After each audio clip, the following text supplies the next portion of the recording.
Sioux Falls, and welcome to Planning Preview for the month of July. My name is Jason Bieber with the Planning Office at the City of Sioux Falls, and joining me, as always, probably for like a year now, right? It's been a year, is Karla, urban planner with our office, to run through kind of the items. So let's get into these items, because we kind of got some bigger development items this month, which is kind of exciting. So first one here, like I said, we see maybe one or two of these a year, but this is a future land use amendment to kind of go from Tier 3, which we say is 25 years out, right, to Tier 1, which is services within 5 years, right? And then also amend that future land use map, because I think this area is designated as residential, and they're looking to do more future light industrial. So this is up on Veterans Parkway and Rice Street. Maybe tell us a little bit about what they're looking to do here, and kind of the process of what we need to do from a city staff perspective to be able to make sure they can meet the Tier 1 requirements. Yeah, so these folks were identified as a Tier 3, so like you said, 25 years from now, but now they can provide these services at an accelerated rate in 1 to 5 years, so then that qualifies them for the Tier 1 classification. And that would take a lot of coordination, because we weren't planning for them to be online with our services for quite a bit of time. So now we've got all of the different disciplines taking a look at their plans and making sure that once they have that Tier 1 designation, that they're ready for services.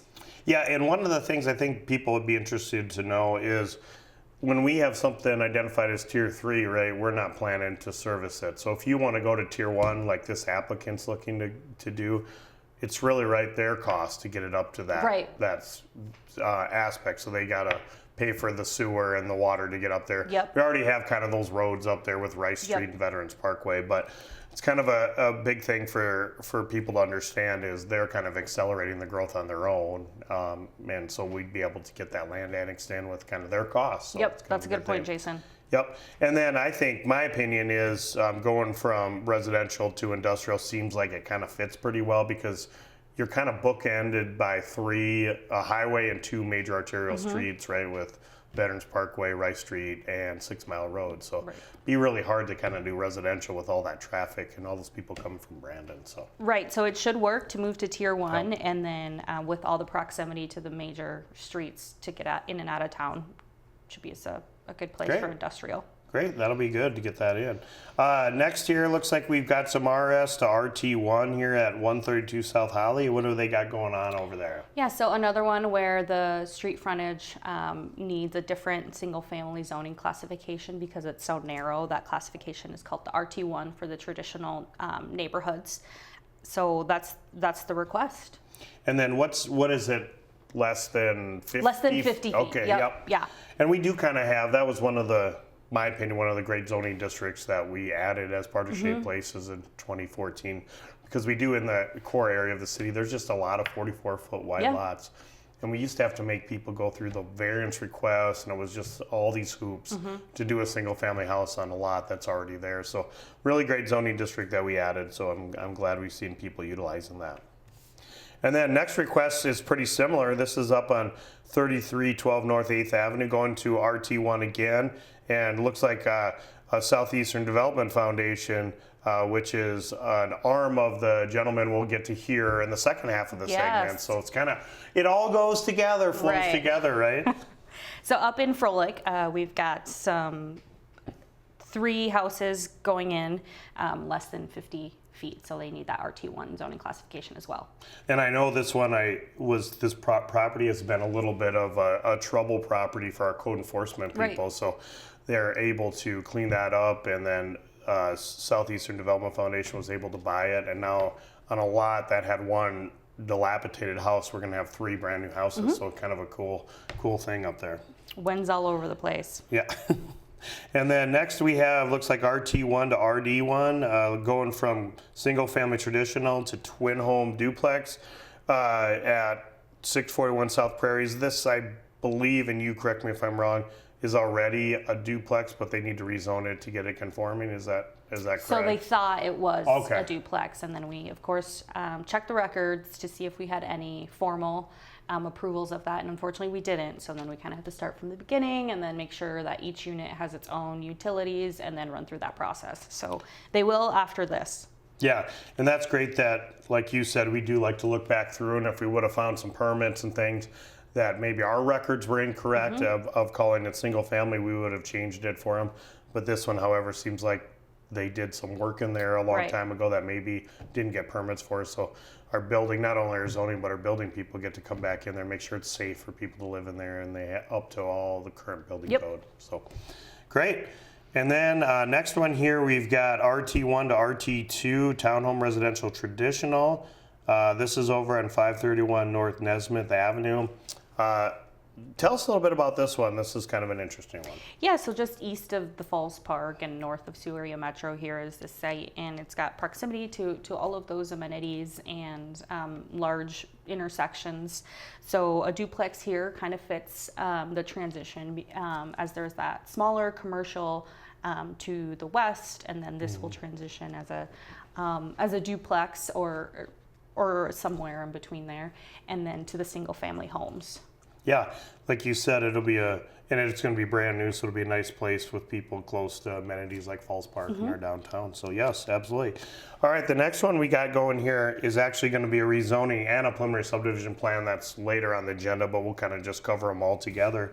But this looks like that property at the southwest corner of 69th Street in Beale. I think it's been vacant for a long time, just across from the Heart Hospital. So tell us a little bit about what's going on there. So finally getting some action there.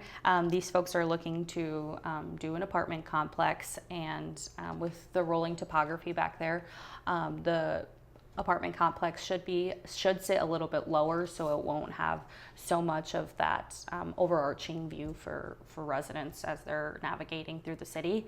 And then they have some wetland delineation to go through, so maybe some additional amenities for the neighborhood there. So yep, this is running concurrently with its subdivision plan, so we know how the neighborhood is going to lay out, and all the disciplines can be sure that they've got the proper amenities. Yeah, and I know the applicant here is going to the highest density residential zoning district, and I think like you nailed that a little bit on why he has to do that, because there are a bunch of wetlands and drainage areas in there, and to make it pencil out, you kind of have to, the buildings that you can get in there have to be pretty tall, right? Because there's just not a lot of usable land, so. Which makes for a great development from the residents' perspective, but maybe not so great from a developer's perspective. Right. So. And then last one here is one that's kind of interesting that we don't see very often. But this is looks like for an accessory dwelling unit, it's going to be a little bit bigger than the requirement of 40% of the main structure. So this actually had to go through 2 civic boards. The first, they had to get a variance because we've got a rule that your square footage of your garage can't exceed the main square footage of your house, just so we don't have these huge giant garages. So once that was approved, now they're able to move forward with the request of 40% of the main structure, which was a component because it's an additional dwelling unit. Yeah, and that's kind of, it sounds like it's going to be big, but one thing we showed at the Board of Adjustment meeting is there were a lot of big garages that kind of back up to the alley. So I think it's going to fit in pretty well with the Cathedral neighborhood and kind of those areas of living above the garage back there. So kind of a cool thing. So that looks like what we got for this month. So like I said, a couple of big developments. But yeah, all right. Well, thanks for joining us, Karla. You bet.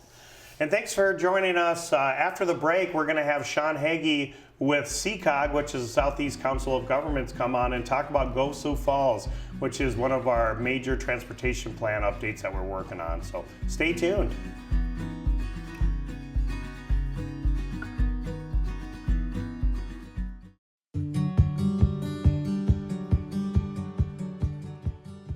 Hi, my name is Brent, and I'm a housing specialist with the City of Sioux Falls, and I'm here with Kelly, who is the property maintenance manager for code enforcement here in Sioux Falls. Kelly, we're looking at this window in the background here, and this family has decided to put in an egress window and finish a bedroom down here. Do they really need this type of a window? Yes, absolutely. If you're going to have a habitable sleeping space in the basement, you need to have an egress window. It's got to be a 5 square foot opening. And that's for your safety in case of a fire or emergency. You need to get out, you can get out, or firemen or rescue personnel can get in to get you. I see they have a metal window well and then a cover on that. Should they have a cover that's fastened down on an egress window? No, the cover cannot be fastened down. You can have the cover, just not fastened down, something that's easily openable. And if it's more than 4 feet tall, it needs to have a ladder so somebody can climb out. Right. If they didn't want metal, could they have a wood one or made out of rocks? Yep, you can have a wood or a block egress window. I mean, the well is just to keep the dirt away and give you the area to get out of the window. Thank you, Kelly. Well, if you're planning on having habitable space down in your basement and to keep your family safe, be sure to install a new egress window. If you'd like to see if one of our city programs can help you out, call 367-8180 or check us out online at siouxfalls.org.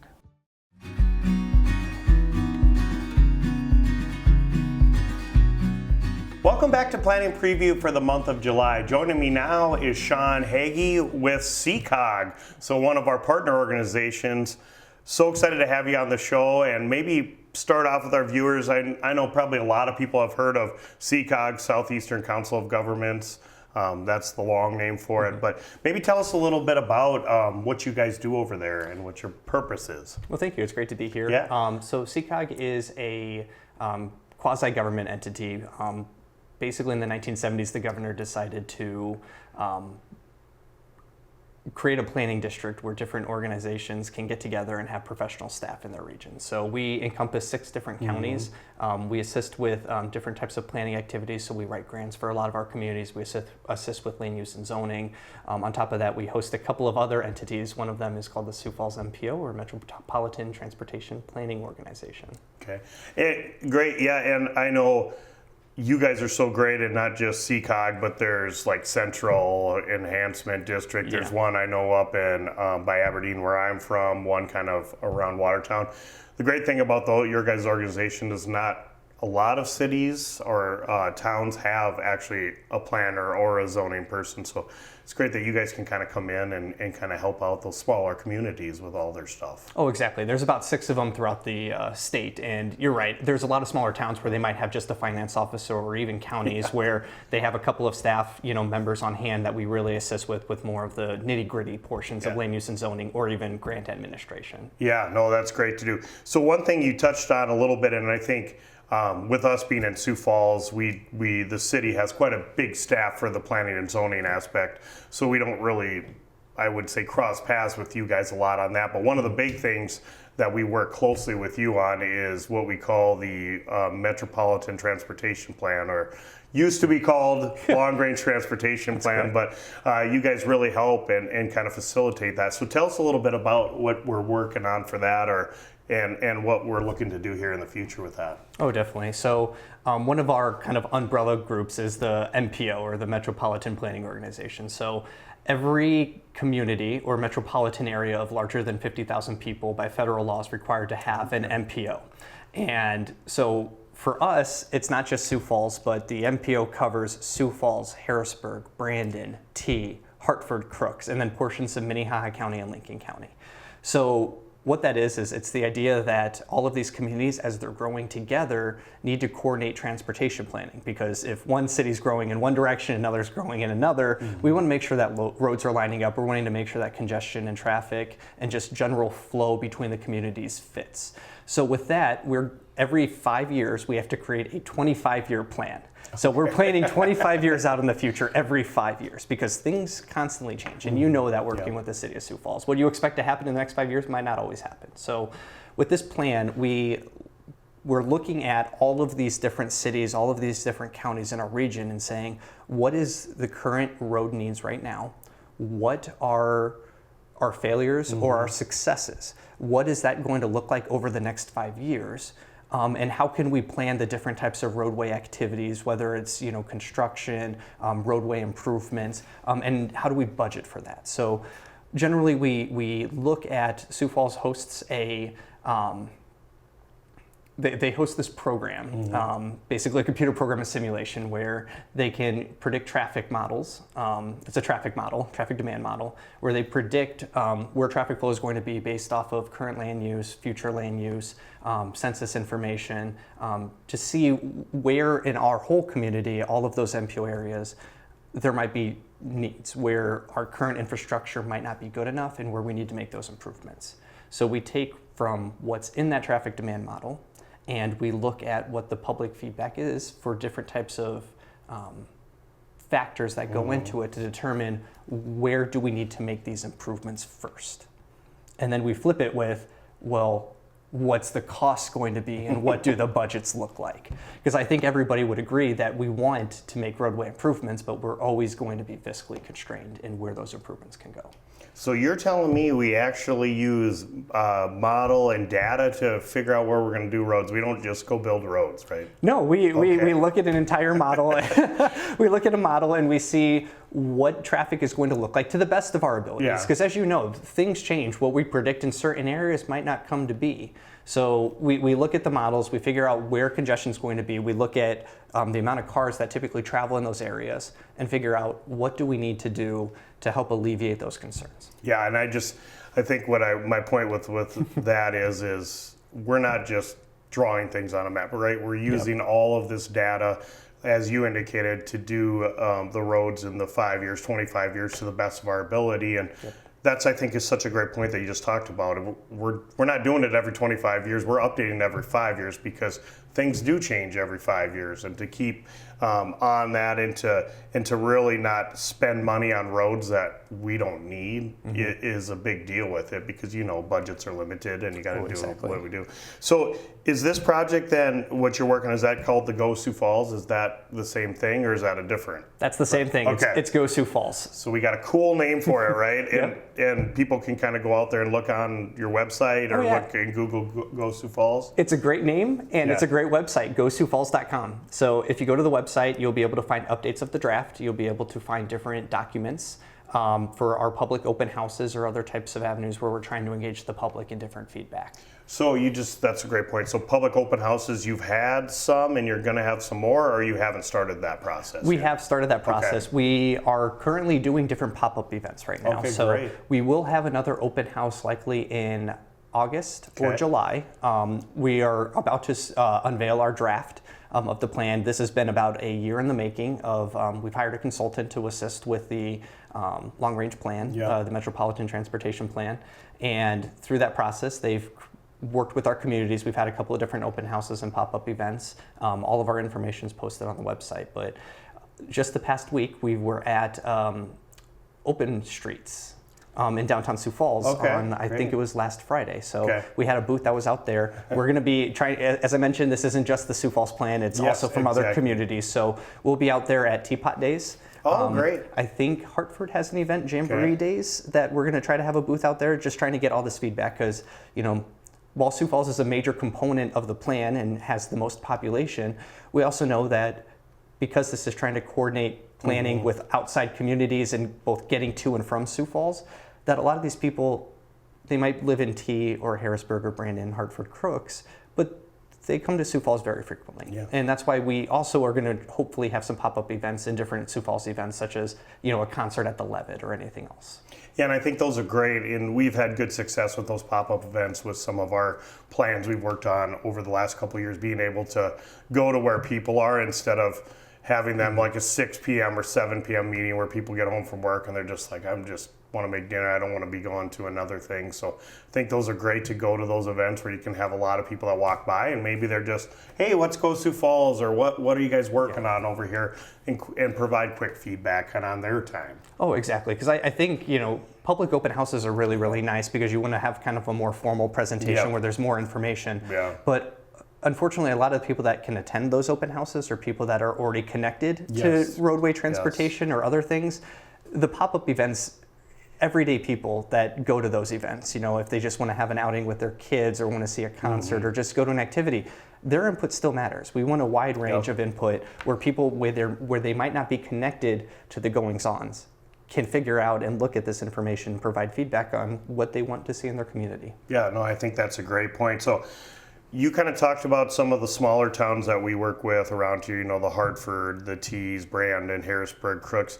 Do you see some of the, a wider maybe range out in the next 5, 10, 15 years? Will we have to have Lennox be a part of that? Will we get up to, Baltic and Delrat? Will it go out that wide as we continue to kind of grow Sioux Falls? That's a good history question, Yeah. actually. It used to to be wider. Really? Yeah, it did. See, I'm yeah. learning. So it used to be wider. I want to say at least 20 years ago. Okay, great. Because we thought, like a lot of communities, Yeah. that the wider it is, the more coordinated transportation planning can be. However, we were told that it was a little bit too wide out there, Okay. and that we needed to shrink it down to be more closely related to the urbanized center right. of Sioux Falls. So I don't anticipate. It's always tough to say. I don't anticipate the MPO boundary or the long-range plan expanding anytime soon, but it always could be with growth. As T and Harrisburg on that south side continue to grow. Is it plausible that like a Lenox or a Canton might grow to the point where we start to see some of that boundaries merge, where we need to expand farther south? Possibly, with the development on the northwest part of Sioux Falls, Crooks and Hartford too. If they keep expanding, it could go out to Humboldt on the west side, or it could go up to Baltic. So, there's always opportunities for it to go. But right now, I don't think there's any plans for it to expand too far out. Yeah, that's a great point. I'm glad you kind of gave us a little bit of that history lesson on that, because I did not know that, and I've worked No. for the city for like 16 years, so that's great. Anything else you want to kind of tell people watching about Go Sioux Falls, or how to get involved with some of that? Yeah, look for us at the different types of events around town. We can't go to all of them, unfortunately, but if you're at the Levitt, look for our booth. If you're at Teapot Days, or if you're at Jamboree Days, or any of these other ones, just look for us. Provide feedback and comment. Visit our website. Any information for our public open houses, those are posted in the newspaper. You can visit our MPO website, siouxfallsmpo.org. All of our open houses are going to be published on there as well. Please feel free to give us a call, provide an email, write a comment, look at the plan. So then you, just real quick, one final thing. So you thought July or August, a draft would probably be coming out on that? Yep, so we will have a draft by July. Okay. It's whether or not the open house will be in July or Gotcha. August. So we'll Gotcha. have a draft ready by the first week in July. And then our final draft for approval will be in September. Oh, great. And then real quick, for the approval of that, we'll have to go to, is that get approved through like our city council and other councils around the area, the towns, or how do you do the approval process? for that? It goes through the Sioux Falls MPO. So okay. we have a governing body, which consists Okay. of, it's called the Urbanized Development Commission, or UDC Yep. for short. In that committee, and I didn't touch upon this too much, but our governing body is consisted of multiple elected officials around the community. Okay. So Sioux Falls has 4 city councilors and the mayor that are appointed as governing boards.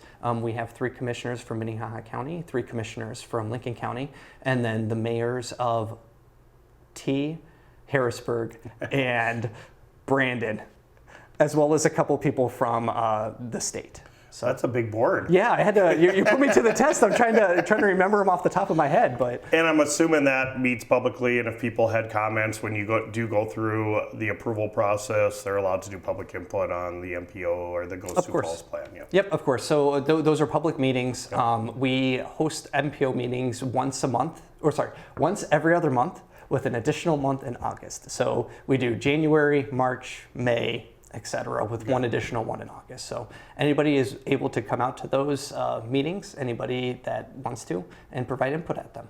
Thanks for joining us again, Sean. And like I said, we'll probably have to have you back on to give us a little bit of insight on the plan once it's approved by the UDC. So excited to see that. Yeah, my pleasure. It's always great to be here, Jason. And thanks for joining us for our planning preview for the month of July. Our meeting this month is on July 2nd at 6 p.m. at the Carnegie Town Hall.